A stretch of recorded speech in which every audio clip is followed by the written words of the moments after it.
Berdasarkan catatan Organisasi Kesehatan Dunia atau WHO, diperkirakan sebanyak 17,9 juta kematian setiap tahun disebabkan oleh masalah kardiovaskular.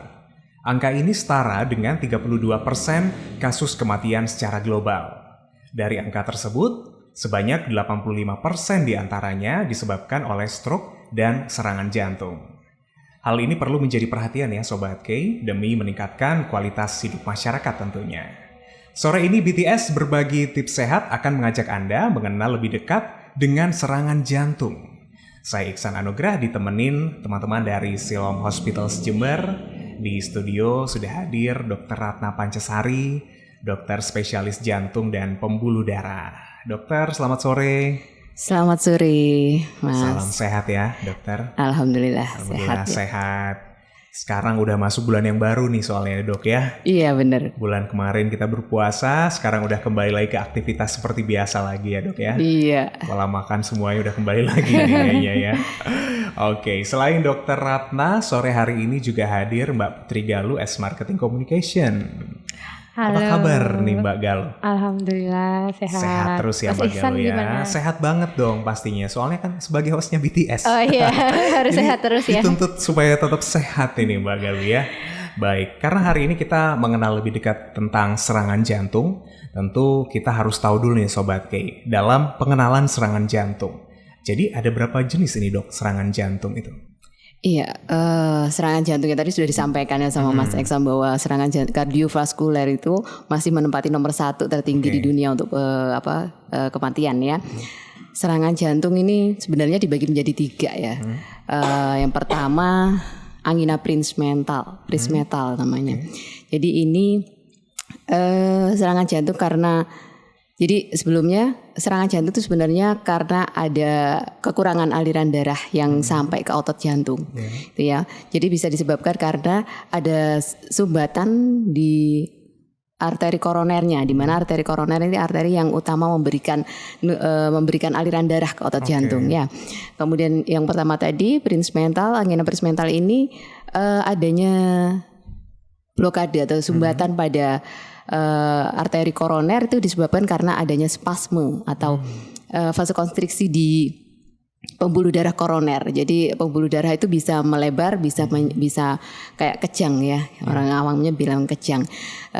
Jadi tidak ada sumbatan sebenarnya pada angina Prinzmetal ini, tapi karena terjadi penyempitan, terjadi kejang pada pembuluh darah koronernya sehingga menyebabkan aliran darah pun nggak bisa mengalir ke otot jantung melalui pembuluh darah koronernya. Kemudian yang kedua itu STEMI atau ST elevation myocard infarct ya. Jadi pada STEMI ini terjadi sumbatan total pada arteri koroner. Nah, sumbatan total arteri koroner paling banyak karena disebabkan adanya penumpukan kerak atau plak karena akibat penumpukan kolesterol yang sudah cukup lama sebenarnya ya. Kemudian yang ketiga non ST elevation myocard infarct, di mana terjadi sumbatan tapi tidak total.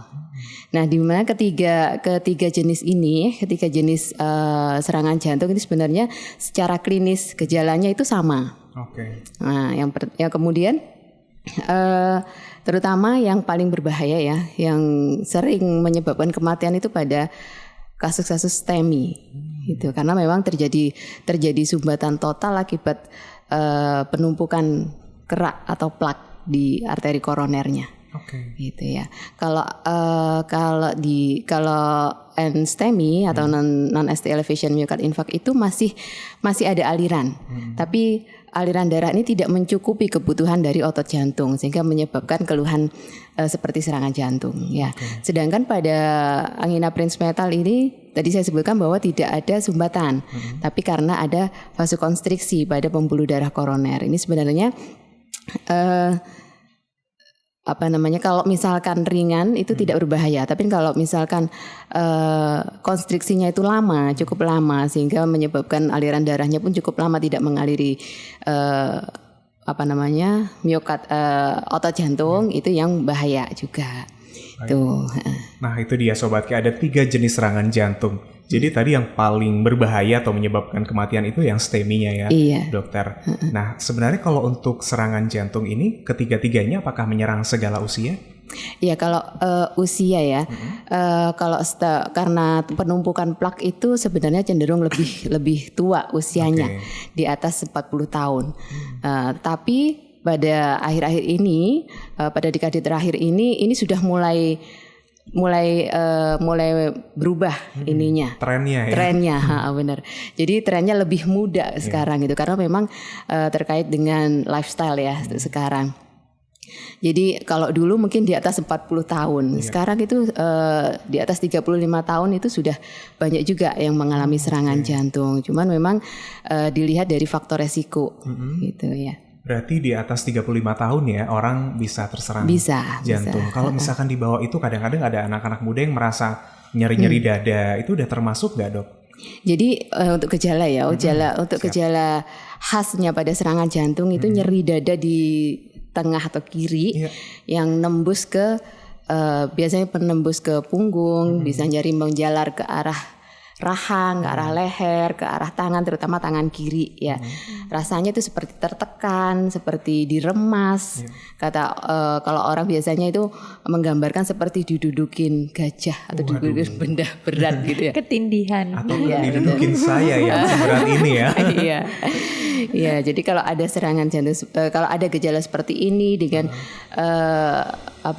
durasinya, lamanya itu lebih dari 20 menit, itu kita harus waspada, itu suatu serangan jantung. Baik, itu salah satu atau beberapa indikasi ya dari gejala serangan jantung ya, nyeri di dada di kanan dan kiri ya, Dok ya. Lebih ke kiri lebih ke ya. kirinya ya. Kenapa itu kok lebih ke kiri ya, Iya, Dok? karena memang jantung kan letaknya sebelah kiri ya. Oke. Makanya nyerinya di sebelah kiri. Iya. Kalau nyerinya cuma di sebelah kanan, mungkin itu tanda-tanda orang jatuh cinta ya, Dok ya. Beda konteksnya ya. Tapi yang dominan ya pasti dirasakan itu adalah di dada sebelah kiri ya, Dok ya. Rasanya tertekan ya. Kemudian durasinya ini sampai 20 menit. Lebih dari 20 menit. Lebih dari 20 menit. Oke, jadi ini memang hanya menyerang usia di atas 35 tahun ya, Dok ya. Kalau hanya berarti tidak ada ya. Tidak ada ya. Bukan berarti tidak ada, tapi sebagian besar memang pada umumnya itu menyerang lebih semakin usia lebih tua itu resikonya lebih tinggi. Cuman pada orang-orang yang mempunyai resiko, misalkan dari keluarga ada keturunan, terus ada perokok berat, alkohol, obesitas, terus ada diabetes, itu masih memungkinkan lebih muda lagi. Lebih muda lagi ya, dan itu masing-masing orang berbeda-beda ya, Dok ya. Iya. Oke, Harus hati-hati banget ini. Wah, bener banget ya. Melihat gejala-gejala serangan jantung yang kita rasa ini bisa ya terjadi pada kita ya. Iya. Apalagi kita yang punya riwayat nih. Wah, mungkin nyambung sama gejala-gejala ini mungkin ada informasi nih yang bisa disisipin Mbak Galuh nih ya. Ya, kebetulan karena tadi sudah dijelaskan sama Dokter Ratna kalau dari depan sampai belakang di sebelah kiri itu benar-benar tertekan selama lebih dari 20 menit ya, Dokter. Itu bisa Sobat K langsung dibawa ke IGD. Nah, kebetulan di kita untuk IGD-nya itu 24 jam untuk pelayanannya. Terus Sobat K nanti bisa juga menghubungi emergency kita gitu. Nah, emergency kita itu di 0331 2861 911. Itu langsung telepon ke emergency lokalnya kita. Jadi di Siloam Jembernya langsung. Siap. Kalau untuk yang nasional itu di 1-500 911. Jadi Sobat K di HP-nya, di barang-barang pentingnya nih yang mesti dibawa itu juga harus dicantumkan nomor ini. Pasti ya. Jadi emergency call-nya IGD di Siloam Hospitals Jember itu 0331 286 1911. Oke, 03312861 atau di 15911 itu ya Mbak Galuh ya. Jadi kalau Anda mungkin ada di luar kota nih Sobat K, mungkin Anda lagi liburan ya, lagi ke tempat-tempat wisata yang memang di sana juga ada Siloam Hospitals, tapi Anda tidak tahu harus menghubungi kemana ya, langsung aja ke 15911. Siap. Nah ini harus di save nih. Oke. Tadi kita udah masuk ke informasi tentang emergency call ya Sobat K. Nanti bakal ada juga ya info-info lain ya Mbak Galuh ya. Yang pasti disimpan dulu ya infonya ya. Sebelumnya saya akan lanjut lagi ke penyebab dari serangan jantung ya Dok. Selain tadi yang udah disampaikan mengenai dari riwayat ya, kemudian obesitas, ada lagi mungkin Dok? Ya jadi untuk penyebab sebenarnya yaitu tadi yang paling utama, paling banyak disebabkan karena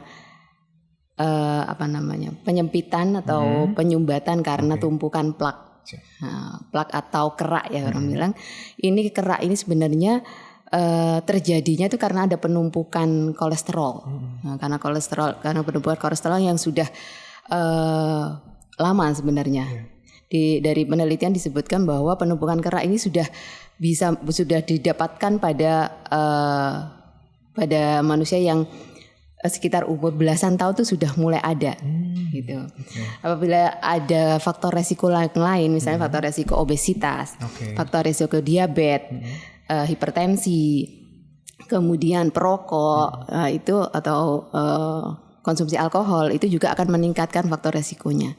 Gitu. Jadi untuk penyebabnya yaitu tadi untuk penumpukan kerak. Kerak itu ya.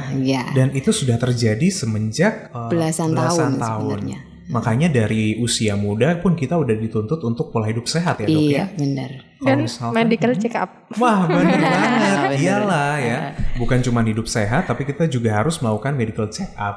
Caranya dengan? Bisa di website kita di www.siloamhospitals.com atau di Instagram kita juga ada informasi-informasi tentang medical check up kita. Oke, Sobat K langsung follow aja Instagram @siloamjember. Nanti kita akan lanjutkan lagi pembahasan kita tentang serangan jantung. Anda masih mengikuti BTS berbagi tips sehat bersama Siloam Hospitals Jember. Sore hari ini, saya selain ditemani oleh Mbak Putri Galuh, juga ada Dr. Ratna Pancasari, dokter spesialis jantung dan pembuluh darah Siloam Hospitals Jember. Dari tadi sudah ada yang mau ditanyakan sebenarnya sama Mbak Galuh kayaknya ya. Cuma tadi nunggu giliran ya Mbak Ga. Boleh nih, langsung ngomong. Kita kan juga lagi sama Dr. Ratna. Karena Mbak Galuh sendiri di Siloam Hospitals belum tentu ya ketemu langsung ya sama Dr. Ratna nih. Sama-sama sibuk ya. Iya benar.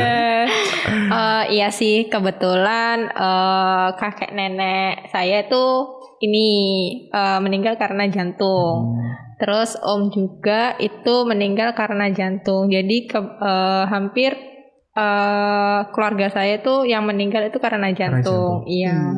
Nah, ditakutkannya kan mama saya nih. Mama saya yang satu darah dengan keluarga yang saya. Terus takutnya ke saya. Gitu sih dokter. Cuma menjaga juga sih agar nggak kejadian. Cuma kadang waktu tidur itu kayak kaget gitu loh dokter. Waktu tidur itu kaget, apakah itu juga tanda-tanda dari jantung koroner gitu. Ya bagus sekali ya pertanyaannya Mbak Galuh ya. Ini berarti mengenai faktor resiko dari keluarga ya. Jadi benar memang untuk faktor resiko dari keluarga terutama yang sedarah ya. Itu akan meningkatkan resiko untuk penyakit kardiovaskuler gitu ya. Kardiovaskuler itu bisa jantung atau pembuluh darah gitu. Jadi memang kalau kita memiliki riwayat dari keluarga, dari ayah, ibu atau kakek nenek yang sedarah, itu memang kita harus lebih waspada, lebih aware ke kondisi kita. Berarti kita memiliki faktor resiko yang lebih tinggi dibandingkan orang yang tidak memiliki faktor resiko keluarga gitu ya. Nah, untuk Mbak Galuh ya, sekarang usia berapa Mbak Galuh? Aduh, 20-an. Masih sangat muda sekali ya. Jadi memang meskipun usia muda bukan berarti kita bebas gitu. Karena memang kita sudah mengenali dulu faktor resikonya dari Mbak Galuh, ada faktor resiko keluarga yang pertama. Ini di lifestyle-nya harus diatur lagi, harus dijaga. Yang pertama makan, dari pola makan ya, dari pola makan. Ya tadi kan disebutkan bahwa penyebab terbanyak itu karena kolesterol, penumpukan kolesterol. Ya otomatis dari makanan juga itu akan mempengaruhi. Ya jadi memang makanan yang mengandung kolesterol tinggi mungkin perlu diatur, perlu dibatasi ya. Terus kemudian yang kedua jangan mager. Oh iya, ya itu saya sekali. Ya. Saya enggak amin. Jadi memang itu mager itu masa kini ya. Oh iya. Malas gerak. Sobat K ini masih. Jadi budaya untuk anak-anak sekarang, anak-anak muda sekarang akan lebih ke males untuk geraknya. Ya? Iya, yang sering malah olahraga jempol. Dikatakan bahwa 30 menit dalam satu sesi exercise dilakukan teratur 5 kali seminggu itu dari penelitian sangat bagus sekali untuk kesehatan jantung ya. Itu dapat menurunkan faktor resiko untuk jantung. Pada penderita diabetes, pada penderita hipertensi itu juga dapat mengontrol tensi, juga bisa dapat membantu mengontrol gula darah juga. Gitu. Sebenarnya simple ya kita untuk mencegah penyakit itu ya dengan banyak-banyak bergerak ya. Exercise 30 menit 5 kali dalam seminggu. Iya, exercise gak perlu macam-macam, gak perlu yang mahal-mahal. Cukup jalan kaki aja. Jalan kaki tiap pagi rutin, asal dirutinkan ya. Bukan berarti mondar-mandir itu bukan. Beda ya. Mondar-mandir cari bubur ayam. Jadi memang difokuskan memang diniatkan untuk olahraga. 30 menit aja sehari itu sangat bagus untuk kesehatan jantung. Siap. Dan tadi yang disampaikan oleh Dokter Ratna juga makanan-makanan yang mengandung kolesterol tinggi itu harus kita kurangin banget ya. Sekarang itu kan memang makanan mungkin lebih ke makanan yang digoreng ya Dok ya. Proses pengolahannya itu yang akhirnya memicu kolesterol tinggi. Nah ini yang sebaiknya kita sebagai generasi-generasi yang suka banget tuh ya.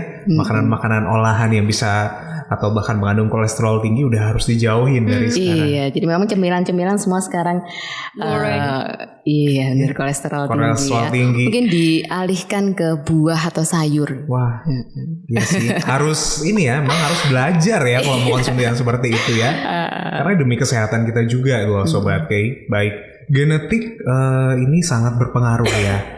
Tapi kalau kita bisa cegah ya Dok ya, salah satunya dengan itu tadi ya, mulai exercise, kemudian pola hidup yang jauh lebih sehat dan seimbang. Nah, kita mungkin bisa balik lagi nih ke ciri-ciri orang terkena serangan jantung nih Dok.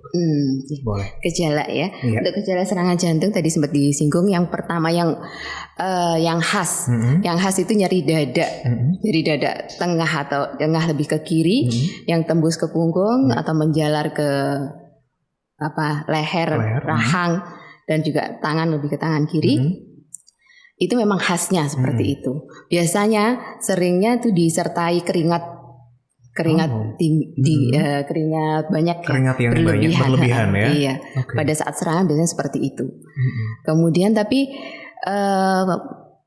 gejala khas ini bisa nggak muncul pada pasien-pasien kayak pasien diabetes yang nggak terkontrol, pasien wanita usia lanjut itu biasanya nggak khas. Nah pada kondisi populasi seperti ini biasanya hanya nyeri ulu hati seperti kayak kadang sesek, itu kadang juga bisa. Kalau memang seperti itu ya memang kita harus memastikannya itu ya memang harus pergi ke dokter atau ke rumah sakit terdekat. Jadi kalau misalkan pertanyaan nih, mendeteksi serangan jantung secara pribadi itu apakah bisa atau gimana, Dok? Jadi memang kita harus mengenali dulu ya, mengenali gejalanya yang khas seperti itu tadi, kemudian kenali juga faktor resiko yang tadi kita sudah sebutkan ya. Faktor resiko, kemudian ada gejala seperti itu, memastikan memang harus ke dokter juga ya. Karena kita harus memastikan dilihat dulu rekam jantungnya. Biasanya pemeriksaan seperti apa aja Dok?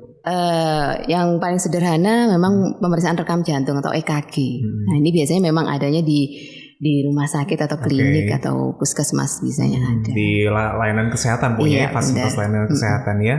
Baik, nanti akan lakukan EKG itu tadi Dok ya. Mungkin ada tahapan lain juga Dok biasanya yang dibutuhkan nih. Iya, nanti setelah EKG misalkan kita dinilai ya dari dokternya, dari keluhannya mengarah ke serangan jantung atau tidak. Kalau memang sudah mengarah khas ke serangan jantung, sebenarnya ya harus diobatin serangan jantung sesuai SOP-nya, sesuai terapinya gitu ya. Itu untuk rekam jantung itu untuk memastikan, untuk membedakan antara yang tadi STEMI dan non STEMI. Nah, itu bisa dibedakan dengan rekam jantungnya. Nah, gitu. Kalau misalkan kadang juga rekam jantungnya normal, tapi masih gejalanya itu khas banget. Kita belum bisa menyingkirkan itu. Kita periksa dengan enzim jantung namanya. Ya. Ini memang hanya dilakukan oleh dokter ya, dan tidak bisa dilakukan oleh orang-orang di sekitar kita ya. Kecuali pada saat itu ada dokter langsung. Jadi mungkin pesannya kalau misalkan ada gejala khas ke jantung, pastikan dulu itu bukan jantung. Maksudnya gini, periksa dulu. Periksa dulu. Kalau memang pasti tidak jantung. Nah, gitu maksudnya itu jantung dulu yang dipikirkan utama. Nah, karena memang yang lebih mematikan, yang lebih beresiko gitu ya. Oke, baik. Kalau misalkan nih orang-orang di sekitar kita mengalami kejadian seperti itu, Dok. Langkah pertama apa yang harus kita lakukan ini? Minta tolong ya. Karena kalau kita sendiri bisa jadi kalau memang itu serangan jantung kolaps, tidak sadar diri, kita nggak bisa ngapa-ngapain, bisa telat ya. Ya kalau memang kita merasakan itu sendiri, ya kita minta tolong bantuan orang lain untuk segera dibawa ke layanan kesehatan. Ada langkah-langkah yang bisa dilakukan dulu nggak mungkin, Dok? Kayak misalkan tiba-tiba udah nyeri banget, udah keringat berlebihan gitu, mungkin yang bisa dilakukan pertolongan pertama dari manusia itu? Ya istirahat sudah, ya segera cari. Memang tetap harus mencari pertolongan medis ya. Iya, Gak bisa kita tunggu ya. Karena serangan jantung tuh dibilang time is muscle ya. Karena semakin lama serangan jantung, maka kerusakan otot jantung tuh semakin besar. Wow, gitu. Berarti tidak makanya ada kita harus cepat-cepat. Klasifikasi yang serangan jantung ini masih masuk ringan gitu ya, Dok ya. Ini yang kategori berat tuh nggak ada ya, semuanya sama ya. Kalau misalkan mengalami ciri-ciri yang sudah disampaikan oleh Dokter Ratna, langsung datang ke fasilitas layanan kesehatan Sobat K, karena bisa langsung dibantu oleh dokter ya untuk mendeteksi apakah ini serangan jantung atau tidak. Baik. Nah, ini juga makanya penting banget kita untuk save emergency call ya, Mbak Galuh ya. Oke, mungkin boleh nih kita reminder terus ke Sobat K soal emergency call ini, Mbak Galuh. Kalau Sobat K di luar Jember itu tadi bisa telepon di 1-500-911 ya Mas. Kalau supamanya di area Jember itu teman-teman bisa telepon di 0331 berapa ya Mas? 286-1911. Wah, saya simpen dong. Iya, karena saya jaga-jaga aja ya. Emang sih kita nggak pengen sakit, nggak pengen terserang penyakit, tapi nggak ada salahnya untuk kita jaga-jaga emergency call ini Sobat K. Dan ini 24 jam dilayani oleh Siloam Hospitals dimanapun ya Mbak Galuh ya. Apalagi kalau ada di Jember, langsung percayakan pada Siloam Hospitals Jember. Kita akan kembali lagi setelah yang berikut ini. Kita masih membahas tentang mengenal lebih dekat dengan serangan jantung. Tentunya bersama Dr. Ratna Pancasari, dokter spesialis jantung dan pembuluh darah Siloam Hospitals Jember. Di sebelah Dr. Ratna juga ada Mbak Galuh ya, selaku marketing communication, yang pasti akan memberikan lagi nih layanan-layanan informasi ya tentang Siloam Hospitals. Oke. Kayak dari tadi Mbak Galuh udah takut banget nih ya kalau kita ngomongin soal serangan jantung. Saya juga takut sebenarnya Mbak Galuh, cuman mau gimana lagi ya, ini realita yang terjadi ya Dok ya. Makanya kita harus terus menjaga kesehatan, dan yang paling penting itu adalah medical check up secara rutin. Iya, kebetulan bener banget Mas, medical check up itu benar-benar penting, apalagi untuk kolesterol ya dokter, apalagi untuk kolesterol itu juga berpengaruh sama jantung ya. Betul. Kebetulan di Siloam Jember ini kita ada pemeriksaan medical check up dengan start harganya 200.000. Mantap, sangat terjangkau dong Sobat K ya. Iya, kapan lagi bisa dapat harga semurah, seterjangkau itu. Terus juga itu untuk medical check up prima basic juga ada. Terus kita juga ada pemeriksaan Kopassus. Jadi untuk Kopassus ini medical check up-nya cuma di hari Kamis aja. Kalau medical check up yang basic dan prima itu bisa apapun di tiap hari pun bisa. Tiap hari bisa ya. Itu bisa Anda lakukan Sobat K. Anda bisa mendapatkan harga start dari 200.000 aja untuk medical check up. Jadi kalau biasanya mungkin 200.000 bisa untuk skincare dan lain-lain. Alihkan juga lah ya untuk yang medical check up-nya ya. Karena yang paling terpenting itu memang dari dalam tubuh kita ya Dok ya. Iya benar. Sehat dulu baru cantik dulu. Ya. Kalau udah sehat pasti ikut ya nanti auranya ya. Iya kan. Mau ditempelin kayak apa make up pun juga pasti kesehatan tetap yang utama dong. Tadi juga ada promo Kopassus nih. Ini setiap hari Kamis ya? Untuk promo Kopassus itu memang setiap hari Kamis aja sih Mas. Jadi Sobat K bisa reservasi dulu ke customer service kita itu. Promonya berkaitan selain medical check up mungkin apa lagi nih kalau Kopassus? Itu kalau Kopassus itu cuma pemeriksaan USG. Pemeriksaan USG ya untuk lebih ke situ ya. Iya, USG kehamilan sama screening prostat itu sih Mas kalau ini. Iya. Nah, ini juga menarik tuh. Anda bisa melakukan pengecekan juga secara berkala ya Sobat K ya. Jadwalnya itu setiap hari Kamis dan Kopassus ini berlaku jam kerja atau gimana Mbak? Jam kerja sih. Dari jam 7 pagi sampai malam sampai jam 8. Sampai jam 8 malam itu bisa dilayani ya. Nah, karena ini jawabnya ada Dokter Ratna di sini nih. Kira-kira bisa nggak kita mendapatkan layanan BPJS Kesehatan kalau dengan Dokter Ratna nanti? Alhamdulillahnya karena kita udah kerja sama BPJS, Dokter Ratna juga menerima peserta BPJS. Jadi Sobat K yang memiliki kartu BPJS itu bisa digunakan. Terus kalau menggunakan kartu BPJS-nya itu di Siloam itu bisa ke nomor customer service kami untuk pendaftarannya. Itu di 081 249 139 353. Siap. Di situ. Itu bisa Anda gunakan ya Sobat K. Atau jadwal dokter memang mudahnya itu kan pakai aplikasi My Siloam ya. Ngeceknya di aplikasi My Siloam. Anda bisa download langsung di Play Store dan App Store Anda. Kita lanjut lagi ngobrolin soal serangan jantung. Kalau pengobatan serangan jantung nih Dok, harus dilakukan secara medis atau orang bisa melakukannya secara pribadi Dok? Iya. Ya, jadi memang kalau serangan jantung itu kalau sudah terdiagnosa sudah pasti serangan jantung ya memang harus secara medis ya. Terutama kalau pada kondisi akut pada saat serangan jantung itu kan ada sumbatan pada koroner jadi harus segera dibuka. Itu bisa dengan pasang ring atau kateterisasi jantung gitu. Nah, terus selain itu juga ada beberapa obat. Jadi memang orang mengeluhkan kalau obat jantung kenapa obatnya banyak ya. Ya karena memang setiap obat ini mempunyai kerja masing-masing yang semuanya saling mendukung untuk kesembuhan. Iya benar, untuk mendukung untuk kerja jantungnya, gitu, untuk melindungi jantung biar nggak jatuh ke arah kondisi yang lebih buruk lebih lagi. Parah lagi ya. Iya, semua itu memang demi mendapatkan kualitas hidup yang lebih baik ya Dok ya. Betul itu. Pasang ring ini yang paling familiar kita selama ini ya. Ini kategori sampai seperti apa Dok yang orang harus memasang ring itu Dok? Ya jadi memang pada kondisi akut, pada sumbatan terutama sumbatan total, pada sumbatan total akut itu ya memang harus dipasang segera saat serangan itu. Ataupun kalau misalkan sumbatan yang sebagian maksudnya tidak total tapi kondisinya buruk, kondisinya itu nggak stabil, itu juga direkomendasikan untuk segera dipasang.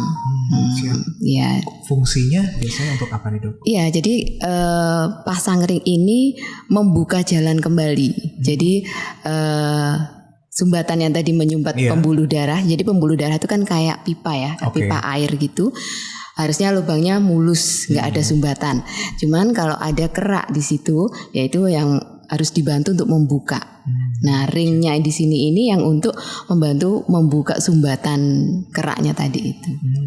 Gitu. Itu dia Sobat Kea, makanya selama ini banyak ketika para penderita atau pengidap serangan jantung ya, itu pemasangan ring harus dilakukan pemasangan ring. Iya. Itu sampai berapa emang kalau pemasangan ring? Maksudnya? Maksudnya ada 2 kali pemasangan ring. Oh iya, gini. Gitu. Pada memang melihat kondisi pasien ya, melihat sumbatannya. Karena setiap pasien itu bisa terjadi 1 sumbatan, 2 sumbatan atau lebih, gitu. Pada kondisi akut dikerjakan yang paling parah, yang menyebabkan kondisi saat itu, gitu ya. Biasanya orang bilang nanti kalau sudah dipasang ring, pasang ring lagi, gitu ya. Jadi memang pada saat serangan itu pada kondisi yang emergensinya dulu dikerjakan. Kalau misalkan ada sumbatan yang lain, sumbatan yang lebih dari 70% biasanya dipasang ring, itu akan dijadwalkan berikutnya. Gitu. Itu bisa dilakukan sampai berapa kali, Dok? Bisa sesuai dengan kondisinya ya. Tapi kalau memang kalau jantung koroner ya. Kalau dokter pasti menilai ini ada penilaiannya, apakah sebenarnya ada 2 cara ya, apakah dipasang ring atau bypass. Itu kalau misalkan dipasang ring masih bisa dipasang ring ya dipasang ring. Tapi kalau misalkan terlalu banyak atau terlalu sulit dipasang ring, biasanya direkomendasikan untuk bypass. Nanti dihitung manfaat dan resikonya. Kalau memang lebih beresiko untuk dipasang ring, yang disarankan untuk bypass. Gitu. Tergantung kebutuhan pasien juga ya masing-masingnya. Dan itu kita kembalikan lagi ke tenaga medis ya Sobat Kea, karena untuk mengenai pengobatan serangan jantung ini bagaimana caranya untuk meningkatkan terus kualitas hidup pasiennya. Seorang penderita serangan jantung nih Dok, pantangan apa aja yang harus mereka jalankan? Pada kondisi akut, makanya memang pasien-pasien serangan jantung itu selalu dimasukkan ke ruang intensif ya. Pada kondisi yang memang harus istirahat total. Istirahat total,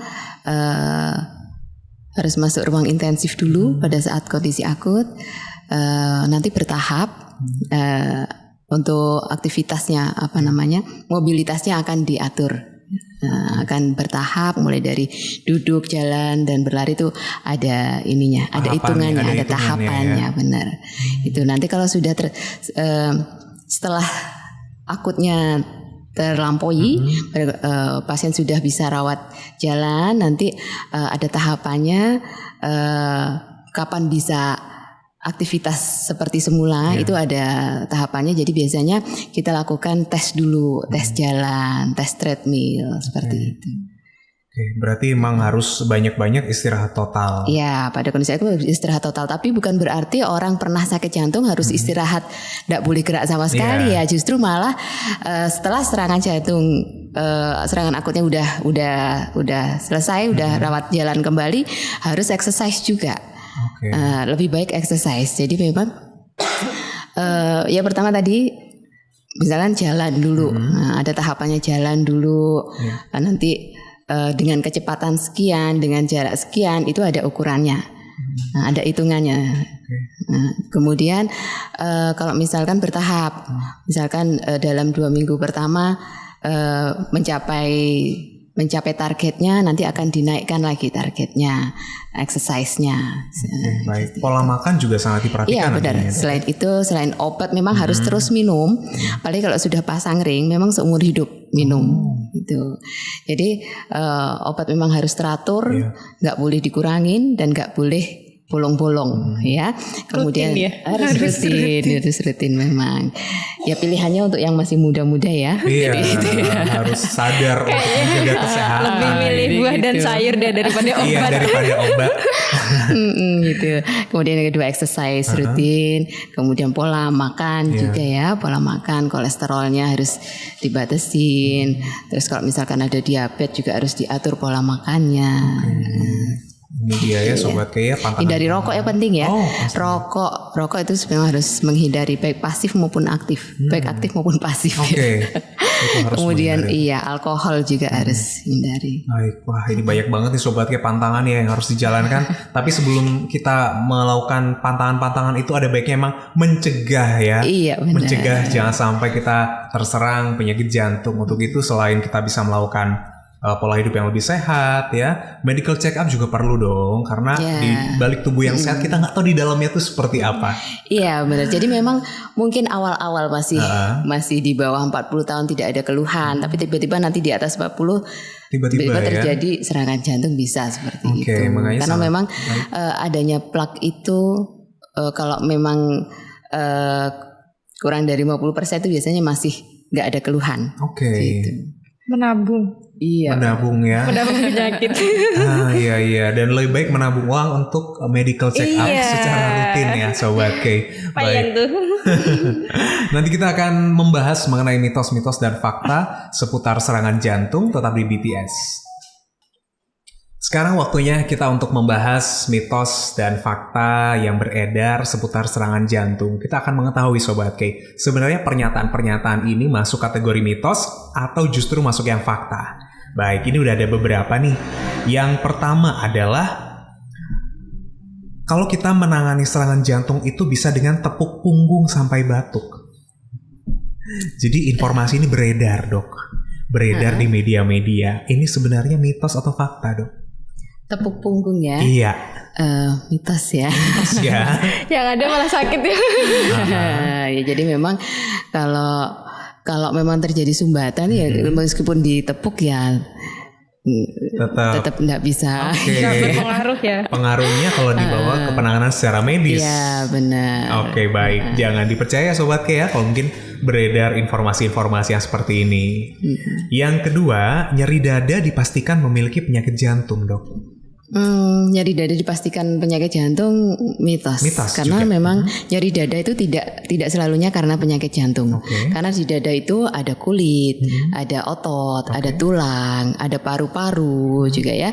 Bisa jadi penyebabnya bisa karena dari kulitnya bisa, dari sarafnya pun juga bisa, dari parunya juga bisa gitu. Jadi kita jangan buru-buru ini ya. Diagnosa ya. Benar. Karena makanya itu pentingnya kalau memang ada gejala khas seperti itu, kenapa kita harus ke pelayanan kesehatan ya untuk memastikan itu, memastikan jantung dulu sebelum bukan jantung. Nah gitu. Itu dia Sobat K. Jadi nyeri dada tidak dipastikan ya kalau itu memang serangan jantung. Kemudian, stres bukanlah pemicu penyakit jantung, dok? Bukan ya. Stres bisa. Oh, oke. Stres itu bisa. Berarti apa? Fakta berarti ya. Bisa. Jadi stres itu bisa memicu penyakit jantung. Gitu. Tadi yang pertama kita bilang angina princemetal ya, spasme pada arteri koroner itu bisa dipicu stres yang berlebihan banget bisa. Gitu. Terus kondisi stres juga bisa meningkatkan detak jantung juga sehingga meningkatkan beban jantung gitu. Jadi stres adalah pemicu penyakit jantung ini ya, dok. Oh, bukan berarti memang ya, tapi bisa. Ada salah satu terkait yang bisa berkaitan juga dengan penyakit jantung. Makanya jangan stres-stres ya, Mbak Galuh ya. Bisa juga ya, jangan stres karena kerjaan. Jangan stres karena kerjaan ya. Namanya juga nyari duit ya kan ya. Pasti semuanya butuh. Orang hidup pasti stres mas, tapi bagaimana kita menanganinya, bagaimana kita. Iya, kadang-kadang stres juga akhirnya bisa memicu kita untuk lebih semangat lagi kan ya, agar lebih bisa ke positifnya, positif side-nya aja ya. Oke, yang berikutnya, pengidap serangan jantung tidak boleh mengejan, dok. Mengejan, maaf ya, mengejan nanti malah salah persepsi. Mengejan. Bener, fakta ini ya. Fakta. Jadi memang pada kondisi serangan jantung, terutama pada kondisi akut ya, mengejan itu menyebabkan peningkatan tensi darah yang tiba-tiba, juga meningkatkan detak jantung juga. Itu bisa memperburuk kondisi. Jadi lebih baik ketika melakukan buang air besar pelan-pelan aja. Ya makanya pada pasien serangan jantung itu pasti kita dokter kasih pencahar. Gitu. Jadi biar tidak mengejan, ya. Gitu. Nah itu dia memang fungsinya ya, kita melakukan pengobatan medis tetap ya. Kemudian, pengidap diabetes tidak dapat memicu serangan jantung selama rutin mengkonsumsi obat. Selama rutin mengkonsumsi obat ya. Jadi dia bukan tidak sama sekali ya, tapi tetap beresiko. Tapi kalau misalkan penderita diabetes terkontrol, itu resikonya lebih kecil. Gitu. Berarti ini memang antara mitos dan faktanya ya dok ya masih ya. Oke. Yang terakhir, olahraga beban bisa memperparah kondisi jantung setelah sempat terkena serangan jantung dok. Ya tadi saya cerita bahwa pada pasien serangan jantung itu untuk aktivitas, untuk olahraga itu harus diukur dulu, harus diukur dulu bertahap. Kalau memang pada saat pas awal setelah serangan jantung memang nggak boleh terlalu berat dulu. Jangan dipaksakan ya, meskipun mungkin pengen dia sebagai atlet gitu ya dok ya. Iya benar. Oke, jadi ini fakta ya, olahraga beban bisa memperparah kondisi jantung ya sobat ya. Dan ini memang pasti sudah disampaikan oleh tim medis ya, mengenai bagaimana mengatur aktivitasnya ya supaya nanti bisa tetap sehat, bisa tetap mendapatkan kualitas hidup yang lebih baik lagi. Itu dia soal mitos dan fakta yang beberapa yang kita temukan selama ini sobat Kate seputar serangan jantung. Nah sebelum kita ke conclusionnya, Mbak Galuh mungkin mau ngasih informasi lagi nih soal layanan-layanan dari Siloam Hospitals. Buat sobat K yang mau berkonsultasi dengan Dr. Ratna, itu di Siloam ada di hari Senin sama Kamis ya dokter, di jam 3 sore sampai jam 5 sore. Jam 3 sampai 5 di hari Senin? Di hari Senin dan hari Kamis. Dan hari Kamis. Baik, itu Anda bisa mendapatkan layanannya di situ ya. Jadi atau mungkin bisa ngecek-ngecek juga nanti misalkan lupa nih jadwalnya dokter Ratna hari apa, langsung bisa aja di My Siloam. Makanya download. Betul banget, harus langsung di-download ya. Itu saja informasinya mungkin Mbak Galuh sebentar. Sementara ini sudah, sisanya kita cek di Instagramnya di Siloam Jember. Baik, follow langsung Sobat K @Siloam Jember. Anda bisa mendapatkan informasi layanan kesehatan dari Siloam Hospitals Jember dan juga informasi-informasi menarik lainnya. Sekarang kita ke conclusionnya dulu dok, silakan. Ya, jadi kita konklusi ya. Jadi serangan jantung itu merupakan sumbatan pada pembuluh darah arteri koroner pada saat kondisi akut. Apabila ada gejala nyeri khas yang seperti dijelaskan tadi, harus segera mencari pertolongan untuk akses ke pelayanan kesehatan. Itu yang penting. Kemudian pada pasien-pasien dengan serangan jantung harus terapi rutin, harus exercise rutin juga, pola makan, pola lifestyle-nya juga harus diatur. Kemudian untuk pencegahannya, yang pertama tadi lifestyle, kurangi makanan berlemak, mengandung kolesterol tinggi, exercise, jangan malas gerak, ya kemudian stres juga ya. Diatur stresnya. Stres gak boleh terlalu berlebihan. Gitu, ya. Nah, terima kasih nih Dokter Ratna ya. Banyak banget nih informasi-informasi yang kita dapatkan seputar serangan jantung. Akhirnya kita juga harus mawas diri ya. Berapapun usia kita, termasuk Anda yang mungkin punya anak-anak yang masih kecil-kecil, itu memang udah harus dibiasain ya untuk pola hidup yang jauh lebih sehat, lebih seimbang. Harapannya adalah kita bisa mendapatkan tubuh yang sehat. Karena dalam tubuh yang sehat, jiwanya kuat juga. Gitu ya. Mens sana in corpore sano ya kalau nggak salah ya. Terima kasih Dokter Ratna udah hadir. Ya, sama-sama Mas Eksan. Mudah-mudahan sehat selalu ya dokter. Amin. Mbak Galuh juga terima kasih nih info-infonya. Jangan lupa kalau ada info kita tetap dikabarin terus ya. Promo layanan dari Siloam Hospitals. Nah, Anda bisa mendapatkan juga banyak sekali informasinya melalui websitenya Siloam Hospitals di www.siloamhospitals.com. Betul ya? Iya betul. Wah, saya udah hafal nih. Iya dong. Kunjungin terus soalnya ya websitenya ya.